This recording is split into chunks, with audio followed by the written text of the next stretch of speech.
We created an imbalance in the ocean, and that imbalance leads to not only less fish and krill, which is important to the entire ecosystem and for humans who depend on fish, but also it's a key way that the ocean regulates our climate through the phytoplankton, through feeding the fish, through whales falling to the bottom of the ocean or pulling carbon out of the sky. When we removed so many whales, we lost a really key ally as well when it comes to carbon dioxide in the atmosphere and absorbing emissions. And so what we're doing at Positive Polar, in short, is to advance the research that helps restore the whales. We want to see more whale births. We want to see whales protected. Knowing how long it might take to restore the whales, in the meantime, we can start to biomimic what should be there. So if we know what whale poop is made out of, then it's frankly just a biochemistry problem. I've got a ship full of cruise passengers who are eating and pooping, and can I transform that food and human waste into something that mimics the whale poop so that as I'm sailing where whales should be, I'm also releasing something like I would in my garden. Hi, welcome back to another exciting edition of Code Green, Conversations for a Future We Want and Our Kids Deserve. I am really excited. I say that all the time, but I only get the guests who are the most exciting, passionate, knowledgeable people I know. And we're going to talk about an expedition that is planned for Antarctica, a place that is near and dear to my heart, having been there in December of 2024. And there are two individuals who are going to tell us about an exciting and important and impactful voyage that they are planning. Welcome to Code Green, Jen Bonilla and Hugo Hinrichsen, if I pronounce that close enough. Hugo's from Chile, which have not been to, but we were in Argentina on our way to Ushuaia and then on to Antarctica. So I know a little bit about the part of the world you live in. Most beautiful, most dramatic. Yeah, thank Welcome. you. So Thank you. I don't know much about what you're doing, but I am excited by what I have heard. So tell us where things are in the planning for this positive polar expedition. Maybe start with a little bit of background, how you two came together, what you're hoping to achieve, and how we can help get the word out. Together, we're the co-founders of Positive Polar, which is scientific expedition cruise company that seeks to take paying passengers to pristine places around the world while restoring ocean wildlife and the environment. And it's really a novel concept that we have where we develop an approach that is the first to create a sustainable business model for ocean restoration research and potentially advanced technology that could make a substantial, meaningful difference for our climate. And Hugo really had the vision for this company, so I'll let him say more about how that came about. I did grow in Patagonia, in the southern part of Patagonia, in a town called Punta Arenas. That is the capital of what is called the Magellan region in Chile. And in the 80s, and I did spend my really best years of my childhood there because the weather was very different from the typical weather that you have in the central part of Chile. The central part of Chile will be like California, and the southern part of Chile is like Alaska. So it was just like Big the movie. difference. California and Alaska weather. Although California's getting pretty, Alaska's getting too warm. Yeah, well, Chile is very long. Chile is very long, as you know. Yeah, it was just like the movies. You know, I'm a child of the 80s, just like the movies of the Christmas of the Northern Hemisphere, right? Everything with snow, the lagoons did froze, so we go ice skating with our friends, with our neighbors. Everyone know each other because of the wind, because of the winter. So it was a whole social structure that everyone knows is their neighbors because of that, because of the winter. It was so nice. You see the in my case the girls, ice skating also very pretty and all that stuff. So it was really like a dream for me. And then when I was having my own child, so I have five, but at those times I did have only four. I decided to ask for a transfer to the Chilean Navy. I was a Chilean Navy officer to live in Punta Arenas to show my children's that. I wanted to show that kind of dreamy winters, right?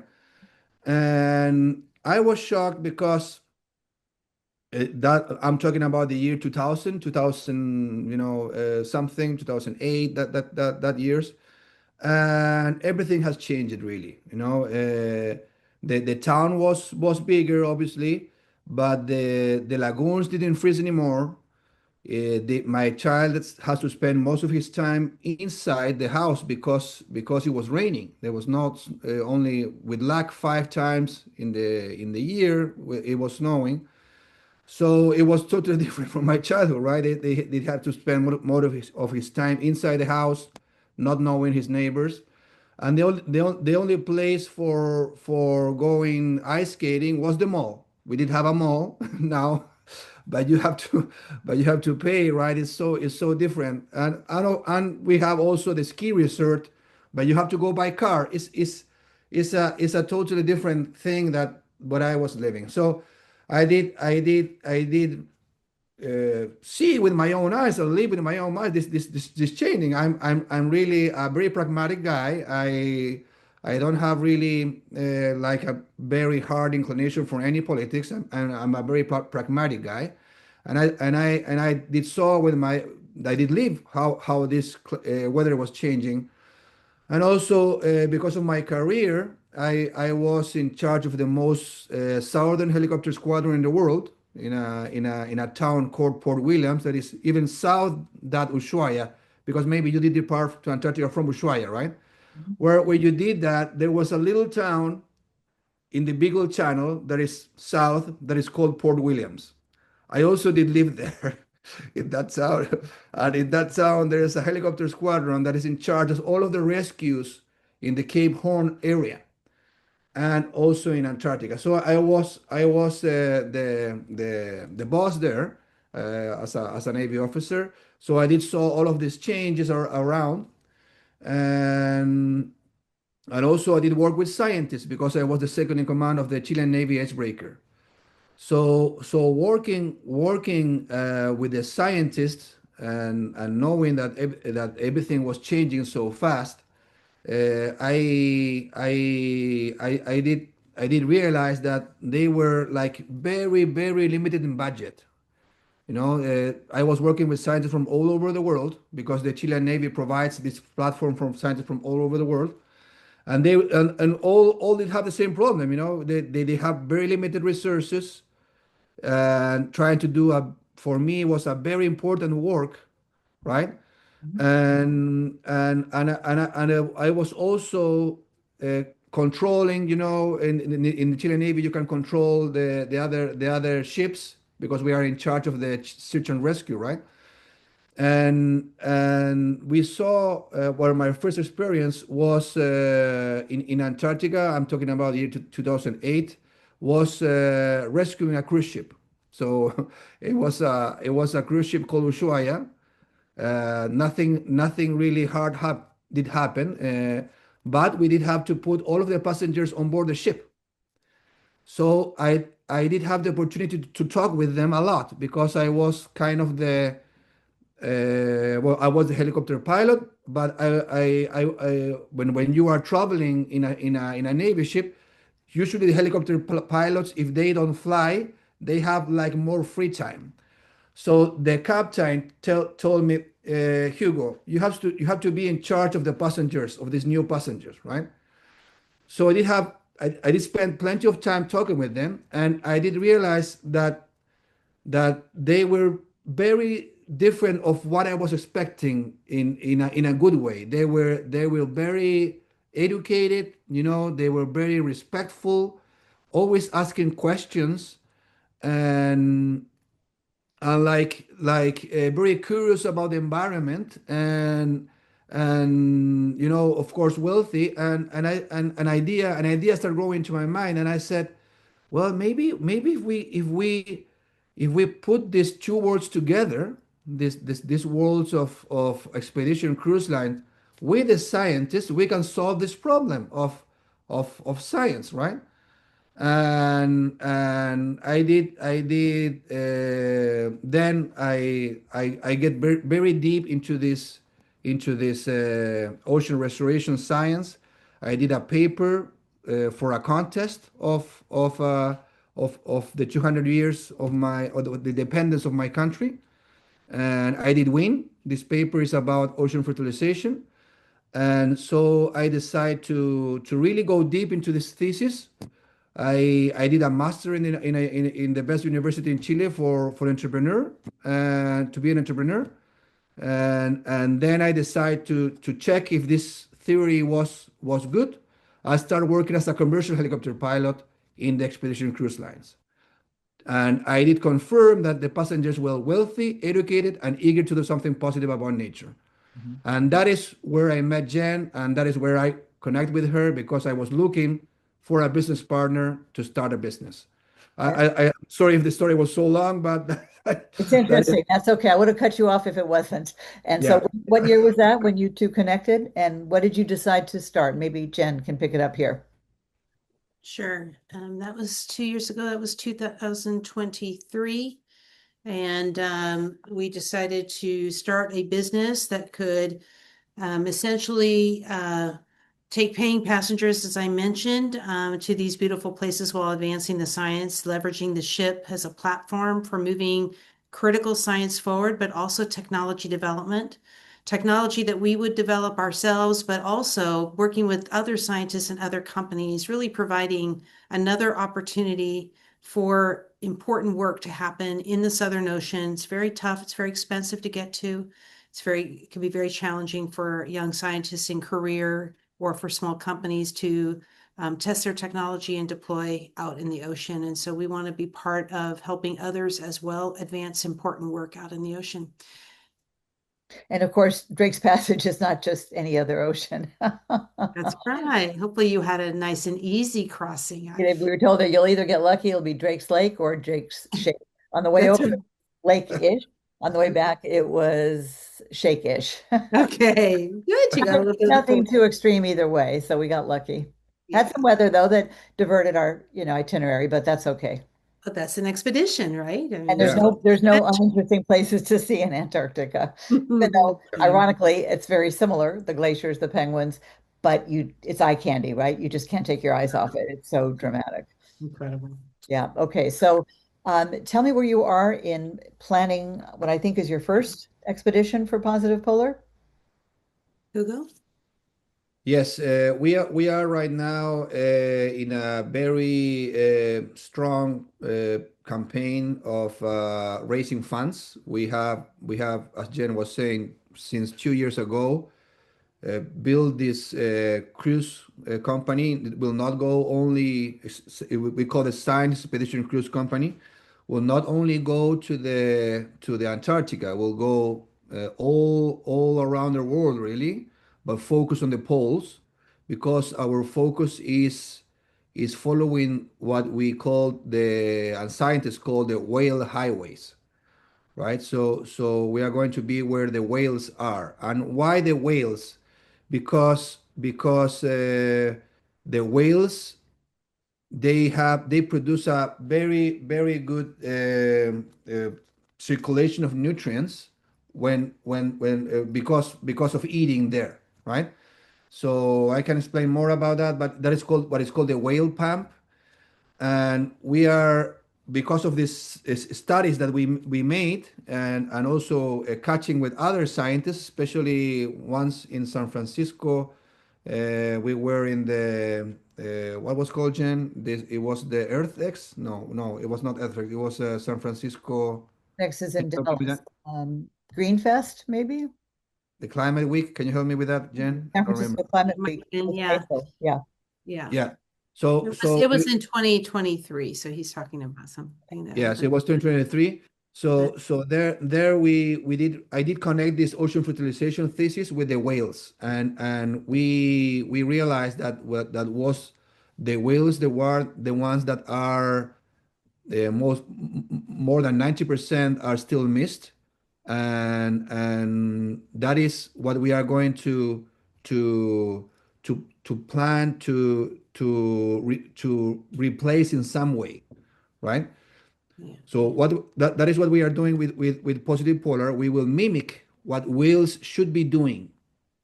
So yeah, that's very important, and because when we are going to be able to prove that this mimic works, we can then scale it. Hmm. And where we are right now, we are, as I said, we are raising funds for that projects that are both together, acquiring a cruise ship and also developing this technology. Yeah. And will this be one ship that will go to all these places? It obviously not at once. No, not at once. We are following the summer all of the time, you know, because we are Arctic following summer. Yeah. what whales are doing. We are going from Antarctica, then to from Chile up to Panama, then the Caribbean Sea, then the Azores and Iceland, Svalbard, Greenland, and then we come back. So Oh, that is what we are going to do is. And yes, we need at the beginning only one ship to test this technology. That what is Jen can talk more about that because she's leading that project in particular because she's the biotech developer. It's what we call the whale biomimicry reactor, and for that we need a ship to make the prototype, and also because we need the humans to produce the waste that we need to reuse in a better way. But so do Jen, maybe you can explain more. you have the ship yet, or are you raising funds to build the ship? We are raising funds to acquire the ship. Where? Yes. And what Yeah. size are you thinking? How many people would it hold? We are thinking of the typical expedition cruise ship that is no more than 200 passengers because we need to provide, as I said to you, or they tried to say to you this typical financial model that the guest will finance the science. That is what is the core concept of positive polar. The guest will finance the science, so we are going to provide the guests an incredible experience based on whales, based on knowing about the whales or knowing how much positive things they do to the environment, to the oceans, and guests will enjoy that as you did enjoy in your expedition. We But got to most see orca whales, a pod of orca whales, which I'm sure is exactly, pretty unusual. Oh my God, right along the ship in a yeah, harbor. exactly. So they were kind of circling. It's amazing.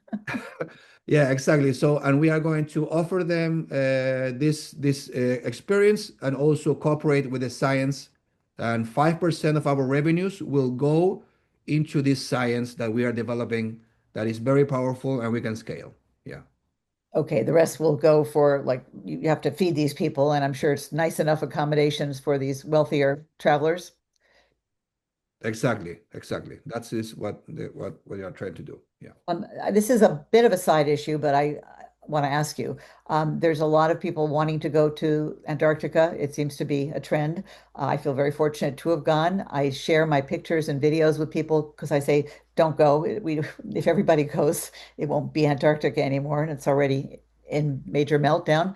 What do you think about the popularity of people taking ships down there? Because I'm sure there's got to be some negative impact. Maybe not your ship, but most of them, especially because they tend to be kind of luxury cruises, even though they call them explorations, voyages, whatever. Yeah, yeah, talking a so very good point, and that's exactly what we are trying to change. If or when really, when we develop this technology, the idea is to them the other ship to copy us. We are going to Prototype. sell, yeah, this prototype, and the idea and is that ships there will be better for the environment and not worse, because what we are planning to do is with every ship will be seeding the sea, and that will provide life, and every ship will be like a whale sailing, and that will be replacing what the whale should be doing as and the whale pump is something positive for the environment. So if every ship do that, that will be better for the Antarctic and not worst. That is very important. So And that's why we have so much hope in this project, because instead of exactly what you're saying, instead of saying, no, no, don't go into Antarctica because it's melting, This will be the opposite because you love Antarctica, right? I love Antarctica, has been there 25 times, but the idea is to make this popular and ships go in there. Of course, the idea is to be spread, and Antarctica is huge, but more ships doing what we are planning to do will be better for Antarctica and not worse. And because I was on a ship down there and I was wondering with all the popularity going to Antarctica, what damage do ships actually do by being there? Is it waste that they dump into the ocean? Is it the traffic that interferes with whales and other marine life? Uh, are they polluting these vessels or are they conscientious more so than the average cruise vessel because of where you're going? Okay, I will say the negative part, but then I want Jen to jump because she will say the positive thing that we are going to change. Okay, right now the ships what they do and what they have, yeah, they are like a kind of external something going there, right, into a pristine place. Most of the cruise companies Like an are invasive species? Is that what you mean? exactly, exactly. Most of the cruising companies are getting very green, and that's good because they almost don't produce any contamination. We, for example, are going to use carbon neutral fuel that you can use from Punta Arenas from a company that's producing carbon neutral fuel. So our fuel will not contribute to the carbon footprint, for example. But that is not enough because these ships are there, and sometimes they can interfere, and that's why you have these limitations of 100 passengers per time into these places, right, into the penguin colonies and all of that, right? So but a lot of ships can disturb in some way the wildlife, right? And but the idea is to change that because the ships can be friends of the environment while they are sailing. And Jen, can you explain why, please, according to our project? Yeah, well, first, did you observe any behaviors that were not appropriate for ships or? No, no. They were purportedly, eco forward. I didn't see any dumping or anything on our Yeah. trip. It was a luxurious vessel. It was not Mhm. cheap. Yeah, I sounds went like. because, frankly, when Bill Shatner went up in Jeff Bezos' rocket and came out crying, saying, I spent my whole career exploring space on TV, and I was up there and it's cold and it's dark and there's no life. And looking down at that beautiful blue-green marble and seeing what we're doing to it just put me in grief. So I'm in a state of grief. And he was crying. And it turns out he cries a lot, but in a good way. And Yeah, I saw that and I said, he is our next best spokesman for our environment, for climate absolutely. change. And Absolutely. because of that, I talked my husband into going on the ship because I saw him on a morning show a few Brilliant. days later talking about it, saying it's open to the public. And so it was, a nicer cruise ship. And I felt a little eco guilt because of that. But the Yeah. talks in the evening from nature experts and, of course, seeing the penguins, and it just was overall a very positive green experience, I would say. But I was well aware that this is not a small footprint of this ship. Yeah. Well, it's true that the ship's responsible owners, and most are, and there's a lot of self-policing that happens there, ships watching each other because no one wants to destroy this incredible environment.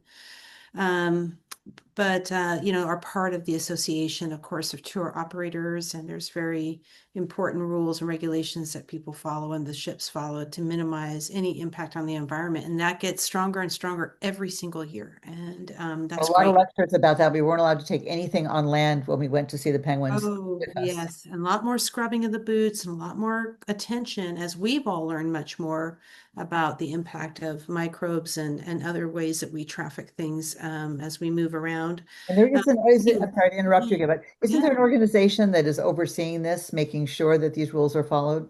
Yes, IATO. So it's an international association of Antarctic tour operators, and it's a quite serious process. Again, to become part of that, you go on a probationary period. People really make sure that you know what you're doing when you're operating down there. And it's critical that anyone traveling to Antarctica or up in the Arctic, it's IACO, it's the Arctic version of that. You want to travel with an operator who has certified and said that they are following by those rules. If not a full member, they're certainly in the provisional stage at least, so that they're playing the game properly according to all of the rules. One Um, last thing to interrupt you again, sorry, yeah, but what's interesting to think about is that nobody owns Antarctica. It's not part of any other country. So that's it's right. very unusual in a good way and independent that way. I just thought that was something to add because It's very special, and you'll see that up as well, up in the Arctic and in Svalbard and places like that. So administered maybe by country on behalf of a treaty, and again, a beautiful example for how countries can collaborate to maintain, for science purposes, a beautiful place, an important place, and yeah, yeah. although Trump tried to tax the penguins, so maybe he thinks it's a sovereign state. That was very funny. That was really funny. I really love that. I really love that story when it Of came. all his moves. Awesome. Many of them are so not funny, but that one, The memes were great around that, weren't they? The memes. yeah, we're Yeah. clever and they're not. Okay, so I digress. Continue with Yeah. where I want to hit. Yeah, well, I'll just summarize real quickly for where we're at then, just to be really clear about what we're trying to develop and what our first product is of many products. So just to step back one more time to be clear, because it's pretty remarkable to think about how important whales are to the ecosystem. We've long ex suspected that, and there's a lot in very historical literature talking about whales in different ways, but we really understand this scientifically now that they are, as many papers that you could look up, scientific papers would say ecosystem engineers, right? They actually engineer the marine environment in the way that they circulate nutrients by feeding at the bottom of the sea and pooping at the top of the sea. And just like you spread manure on your garden and it helps to grow things, it's the same idea. It's the whales that we now understand have an important impact through the way they move and circulate the nutrients just by moving to the bottom and bringing things up, but also in the way that they, again, release their feces at the top of the ocean, which allows the sunlight and the different, ocean chemistry at the surface to create the base of the food chain for the entire sea. And that is incredible when you think about how important they are. Did you go say that 90% of whales are missing? Did I misunderstand? Yes, no, that is the estimates are for blue whales, at least 90% are still missing, meaning from the time of industrial whaling, which ended only about 100 years ago. And as you may know, some countries continue with commercial whaling. But when we removed in industrial whaling so many so fast, we just removed so many so fast that they have not recovered. And so 90% of blue whales, on average across all whales, it's at least 70% of whales that should be in the sea are still not there. They're recovering, but it's slow. You might know the gestation period for a whale is roughly 2 years, a little bit less than 2 years. I know that. And they don't have like a litter of whales, right? I mean, So do they this have takes just one real at a time? time.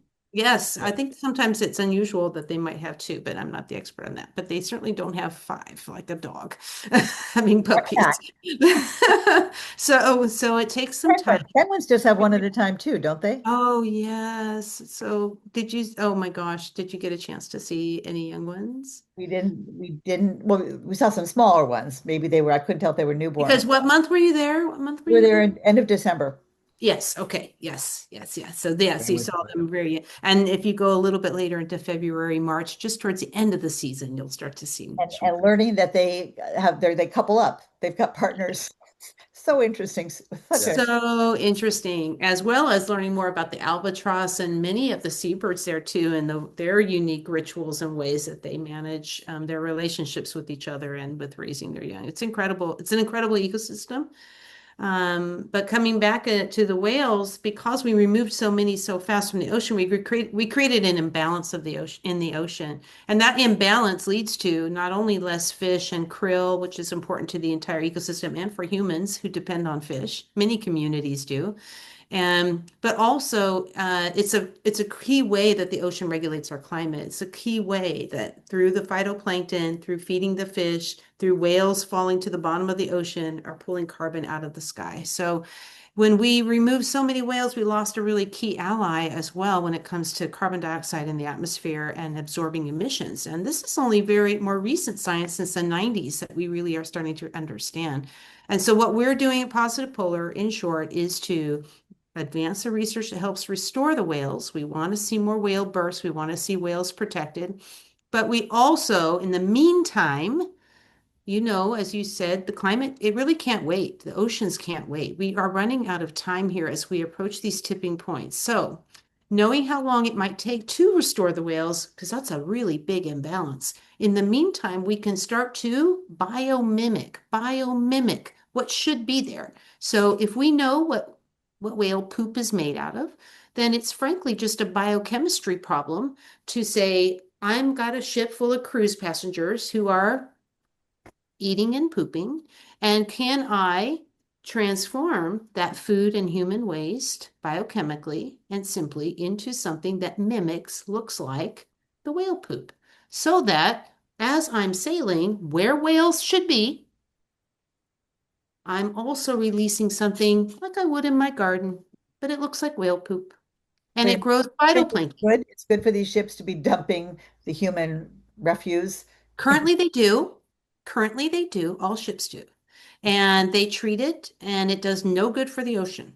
In some cases, it does bad because it grows harmful algae blooms. It is not treated to mimic anything of health to the ocean, but it is dumped. So if it wasn't treated, it would be the opposite. It would be a positive.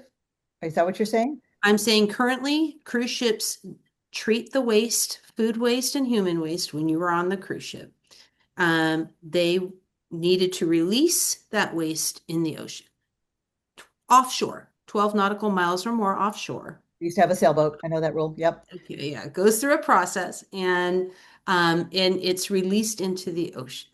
So are you saying it's part of what you're trying? We will treat it differently. We also will release that waste into the ocean, but we will have treated it so that it will actually grow phytoplankton. Is that The something right that one. they're trying to teach other cruise ships? Because that seems like a no-brainer. Like they That's probably it. have That's a exactly it. If you're going to dump it anyway, why not dump it in a way natural that state. actually benefits the ecosystem, Right. Right. right? Benefits the ecosystem. That's Now, that that's, alone is an yeah, important yeah. positive impact. Yeah. Yeah, and that'll be our first really critical area for research and development is because we know the chemistry on both sides, we know how the waste systems work in the ships. How do we do this in a way that makes sense for the ship? It doesn't require a ton of retrofitting, and we can do it in a way that's safe for the ocean and do the proper measurements and monitoring and make sure that everything we do absolutely is safe and appropriate, and then other ships could take it as well. And now you're starting to replace what should be there if those 70% more whales were in the ocean eating and pooping. Might even And save them money if they're not chemically treating shit. Okay, I have three important questions I have to ask you, and I'm sorry that I interrupt a lot, but I just find all this fascinating, and I feel so I love grateful it. that I was there so I can picture all these things you're talking about. What a gift. Uh, First of all, how concerned are you about the jet streams going amok, AMOC, for those who don't know what that is and how important it is? Can you give us a quick primer on that? I am not the one to speak to that. I do know what you're talking about, and I am concerned. The I jet don't streams, know if Hugo has more to salt say water, about. fresh water, cold, hot, up, down, it's all gay. We're fueling Mother Nature. It's just sort of like what we're doing with the atmosphere, but in the water. And Mm. they say we're getting dangerously close to that just kind of going out of whack. Then it's ice That's age. what Here, the scientists suggest that we might have until 2030 or so, but we're very, very close to very serious tipping points, particularly in the Arctic, that could, once you hit one, there's a cascading effect, right? That becomes very difficult to. Ah, okay. Yeah. Now I understand. Are you talking about the changing of the currents, yeah, the yes. sea currents? Yes. The acronym is AMOC. Yeah. Atlantic, Yeah. yeah, yeah. Yeah. Well, that could happen, and but because of what we are planning to do, we are really trying to solve this problem before it happening, because as Jen was explaining. The idea is to scale this to the cruise industry, but also to the merchant fleet in the future. So if we do that, we have made the calculation with scientists, and I'm also an engineer, so I also cooperate with the calculations. So if we do that, we can sink near to 60 gigatons of carbon per year, and that will really make a change and change the trending that we are having right now. And yeah, it will not be instant, but in some near to 100 years, we can restore to the pre-industrial levels. You can. It's impossible to do it instantly. No one can do that, but we can change the trending and this what is happening. So that's why we have so much hope, and that is what we are. We are hope providers. That's why we are called positive polar, right? We are hope providers. We are happy to show the solution, and also we are always thinking that humans can really thrill together with nature, and that is what we are going to provide. We are going to provide experience to link humans and nature, especially in the ocean. The Yeah. challenge is, you said we have 5 years. We have, supposedly by 2030, we were supposed to cut our emissions in half, and we're so not going in the right direction there. And I was on a webinar with you, Hugo, yesterday, and climate restoration is a whole topic in and of itself. Yeah. So we won't go there now, but Mhm. the challenge is time. I mean, 5 years ago, I remember what restaurants I went to. It's nothing. Yeah, I know. It's going to go Especially because half fast. of our country doesn't seem to understand climate change is a real threat, or they wouldn't have voted for a dinosaur again. Yeah, I think this really then highlights, right, the importance of private enterprise to take the reins here. Waiting for government to solve this is a losing proposition.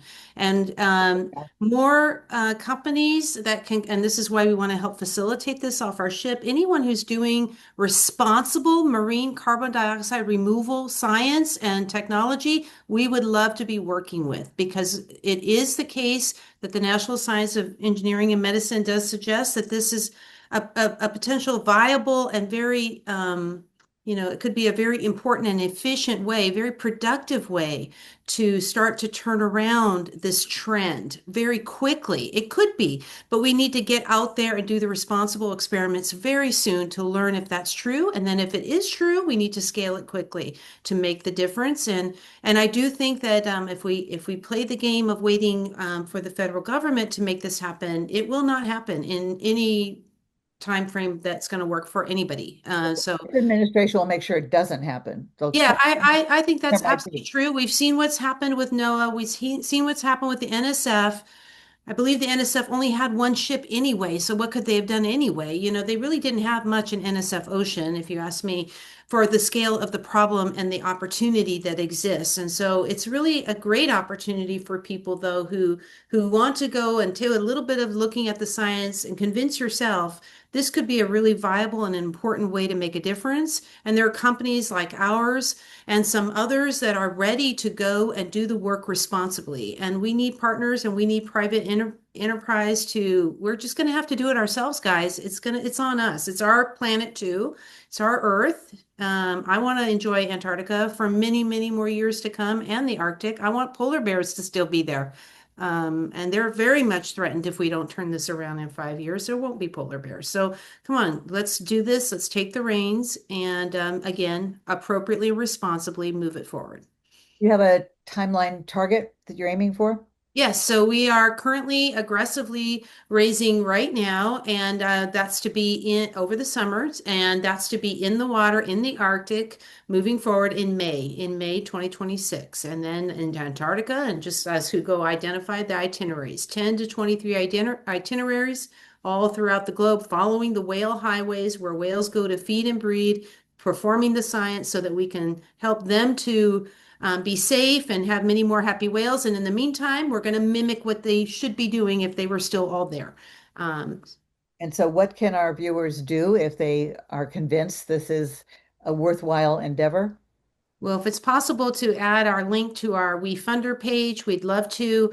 There you can see more about the company, you can see more about the pitch, and you could certainly visit our website as well. But there's lots of opportunities to get in touch with us directly or through those mechanisms. And we're very interested in people who wish to partner with us, invest in us, travel with us, or advance science with us. Very, very interested in like-minded people. I hope we can get you some funding. And if someone is in a position not to give you money, but they are still equally concerned, what can they do? Yeah. Like and follow and share. Yeah, we have Uh, we have social media platforms that are very active, and we have started with a very active campaign since 4 weeks ago, really, not too much ago, with very interesting posting about science, about how beauty this is also because we are also partner with a very nice artist. She's called Nikki Baxendale, and in our link in our Instagram and Facebook account, you can see her work, and she really can picture all of these places, but also with art pieces. So you can see that in our social media and share and support. But in we found that you can support from $100. So it's really, I think everyone can support yeah. us, and Yeah. and really that's what we want. That is why really I would prefer to be funded by a huge crowd of people, and to be able to move forward, because that is the best way to create an impact, right? That's the whole thing about this concept. This concept is to move science thanks to the people that love these places, right? That's the core concept of positive polar. Love these So places, love this earth. And I would just end on that by saying that the number one thing is for people to have hope and agency, and not to sit back and despair. Very There important. is time, there is science, there is a way to participate. And if you can't do it financially, understood, share the message, or just show up. Just show up with a sense of hope and a sense of wanting to take action, whatever that means for you. But we'll get nowhere if people just despair and feel powerless. There's still ways to move forward, and again, we look forward to connecting with people around that. Okay, my last question, I probably should have asked it up at the top, but what is the state of glacier melt right now? And what is the state of those adorable, charismatic penguins? So, you've seen probably both sides of those glacier stories recently in Antarctica, right? Where some glaciers and ice shelves are not, it's not the same as retreating, but, broken off and real concern. And then other signs that's showing how the ice is expanding. So as the earth temperature and as the ocean's warming and is changing, the surface and the bottom, you're starting to see how the ice is changing as well. I'm not particularly as concerned about that in the time frame we have. That's not our biggest risk, but it certainly is a signal that we are on a path to potentially having some unpredictable effects. And I think that's what's really fascinating is that some of the things we see are not really well modeled. And so we're not quite sure what happens. And that's a little bit of why you see scientists so often disagreeing with each other. That's another element that we hope to bring is just bringing a lot of observational real world data back to the scientists so that, every time we're out there, we're collecting measurements that can help scientists better model what might be happening and therefore better be able to predict what the impacts could be. So it's yeah, fascinating and frightening at the but same time. Yeah. let me add something. That's the situation in Antarctica, because Antarctica is really or was the driest desert in the world, as you may know, because the low pressure system is around Antarctica, and in the middle there's no rain. But because of this changing, this raining more, and that's why in some parts of Antarctica you are winning some ice, and in other parts you are losing ice, right? Talk But about blessing, right? yeah, but that is not happening, as you may know, and we are going to show that to our guest in the Chilean fjords, in the Andes mountains, in the Himalayas, in the Golan Heights, in the Alps, in the Rocky Mountains, in all of that places, the glaciers are just melting, and that is providing a lot of dry seasons. I'm suffering that in my country, and also U.S. has the same problem. Israel has the same problem. China, India, everyone that in Europe for sure.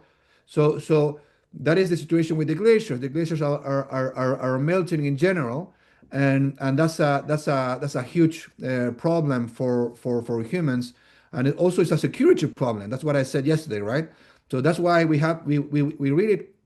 really think that we can mitigate that, and as I said, change the trending, and that will not also for the environment. It's also for a more peaceful world, and that's very important. As you ask in Antarctica, for example, Yeah. Antarctica is a success of international cooperation, as also is Svalbard. That some people don't know that, but Svalbard is also in some sort of similar treaty, and that is also in danger if we continue with this, melting of the environment and everything. So we are not just working for climate. I'm a graduate from a war academy, and we will always start studying this, that how can really the climate change can really transform into wars, and we don't want that. We want a peaceful world, and that's why we are also working for peace here, and that is very important. If humans were smarter and if women were running the world, just give us 10 years, see what we can do. I would say we should all humans join together to fight climate change, which we caused, right? And rather than each other, it's just so insane, but I won't go there. I will end with one last penguin question because I really truly want to know. We saw a lot of penguins and they looked healthy, jumping and splashing and swimming and, cavorting as they do. They really walk like that. Oh my God. Are they in the same state as polar bears? Are they fighting for food, losing their habitat, going extinct, or are they somehow surviving all these changes so far? So they do face some real threats. I don't know that they're quite on the same trajectory that polar bears unfortunately seem to be on. But they are facing some threats with the changes in the ice, but also in the availability of krill, and as the ocean becomes more acidic, the impact that has on their food source, so that they have to go out farther, work harder to get that food, and that can become a problem potentially when they go to feed their young, which you might have seen how they have to one of them might go out to feed and come back, and then the other parent goes out. And when that food becomes more and more scarce, it's much harder for them to again raise that next generation. Read about that they do that, Yeah, but and frankly, it was hard to tell which penguin was which. yeah, the emperor penguin is the one that is more affected, and there's a study that almost 40% of that population has been lost Yeah, of they're emperor on a bad penguins way. because They're of on a this bad way. quick change, that they are not as quick as the weather is changing in Antarctica. So yeah, we have a decline in that sense, in that particular species. But there's other species that are more resilient and more just related, not so much with the ice and more just with the ocean, and yes, it's a combination of. But just like blue whales are 90% missing, the emperor penguins are also suffering a lot because they are more sensitive to these changes. I Yeah. always thought penguins were penguins till I went to Antarctica. There's all these different Oh, species. so And they many are and they are and they are the most nicest personalities. one. The world my first I did go to Antarctica, as I said, 24 times, and in my 25th time when I was with Jen, I did saw my first emperor penguin because I was always operating near the shore, Yeah. and in that trip, we get very deep into the deep Antarctica with helicopters, right? So because of that, we saw the emperor penguin. I was so happy because it was very unusual for me to see them, and they are incredibly nice. Yeah, it's Our incredible. first day out, I'm recalling, we saw where Shackleton's men, were shipwrecked, And having just seen a couple of documentaries that Space to Sea, which I should give them credit, organized our amazing voyage, had told us to watch. And it was like seeing it right there, it became so real. Okay. And it was Yeah. such a gorgeous day. It was our first day off the boat in our little, what do you call it, Mm-hmm. rafts. Uh, Mm-hmm. I just amazing. I'll send you my 5 minute photo montage. I would love it. I love it. I I mean, love you've it. seen this before, but you'll appreciate what I got to appreciate. I Thank you will. so much, Jen and Hugo. I wish you the best of luck. I hope our viewers can help. Thank you. That's Thank why I you. do this, to amplify the challenges and the solutions and the solutionaries. You're right up there among my favorite now. Thank And you. being such a current, very present in the front of my mind and heart. And I would like to tell our viewers that you can please sign up for our emails. There's no spam. We just let you know when we've got a new interview up at betsyrosenberg.com. That's where my thousands of previous radio interviews are archived on all topics over 2 decades. And also YouTube, of course, that is where you can subscribe so you'll get notified as well every time there's a new interview. I keep saying this is the key missing piece. If the public isn't brought along, we'll never win with all these goals. You're No so one Yeah, right. seems, it, no one seems I, to I- understand that because nobody funds independent green media, but don't get me started on that. Yeah, that's true. yeah, Nobody as I goes Thank into said, you. yeah, You're technology. such a That alone privilege. won't save Yeah. us. Hello. Yeah. this has been so great, and just I want to say that we share a positive view. It's about how many people support the earth. Yeah, There's room for all of us. So that is what I want to say, because in our company we see the future in a positive way, and we think that humans can thrive together with nature. So wonderful. thank you very much, Betsy. And there is urgency. We have. Yeah. Well, thanks so much. And again, best of luck. And we hope we can get word out for you. Thank Thank you. you. Thank you very much for Thank the you. privilege. Thank you. Take Yeah. care. Very Bye-bye. love to talk with you.